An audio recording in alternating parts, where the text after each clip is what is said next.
क्या Cristiano Ronaldo सच में Vin Diesel के साथ रेस लगाने वाले हैं या फिर ये इंटरनेट का सबसे बड़ा स्कैम है? भाई सीट बेल्ट्स बांध लो, क्योंकि आज जो मैं तुम्हें बताने जा रहा हूं वो तुम्हारे दिमाग के फ्यूज उड़ा देगा। हम बात कर रहे हैं fast x part 2 AKA fast 11 की, जो सिर्फ एक मूवी नहीं बल्कि पूरी दुनिया का सबसे बड़ा साइकोलॉजिकल एक्सपेरिमेंट बन चुका है। सबसे पहले let's address the elephant in the room. क्या CR7 हॉलीवुड में डेब्यू कर रहे हैं?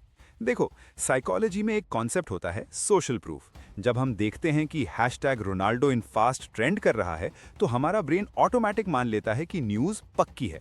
विन डीजल और रोनाल्डो की वो वायरल फोटो कोई इत्तेफाक नहीं थी। इनसाइडर रिपोर्ट्स के हिसाब से विन ने खुद रोनाल्डो के लिए एक रोल लिखा है, शायद राफेल वेलोसे नाम का एक राइवल रेसर। सोचो, फुटबॉल का गॉड और रेसिंग का डॉन एक स्क्रीन पर। ये डोपामीन का ओवरडोज है बॉस। लेकिन रुको, यहाँ एक बहुत बड़ा लेकिन है। रिलीज डेट का सीन थोड़ा शेकी है। विन डीजल ने टीज किया था स्प्रिंग 2026, लेकिन यूनिवर्सल पिक्चर्स के अंदर जो खिचड़ी पक रही है वो कुछ और ही स्टोरी बता रही है। असली गेम यहाँ लॉस अवर्जन साइकोलॉजी का चल रहा है।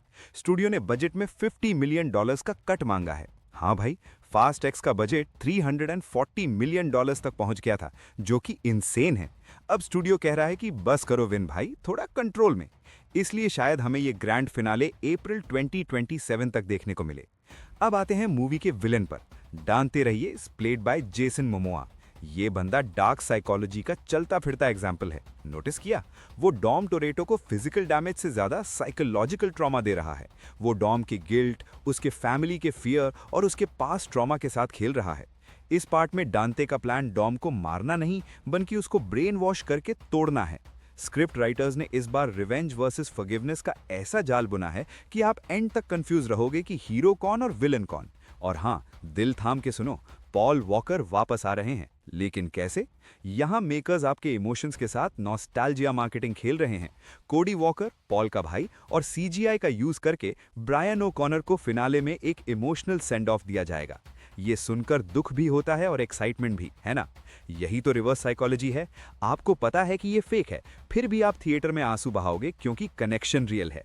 लेकिन असली इनसाइडर इंटेल तो अब सुनो, जो न्यूज़ चैनल्स कवर नहीं कर रहे। विन डीजल और द रॉक हॉब्स के बीच जो सुलह हुई है वो ब्रदरहुड नहीं थी, वो प्योर बिजनेस था।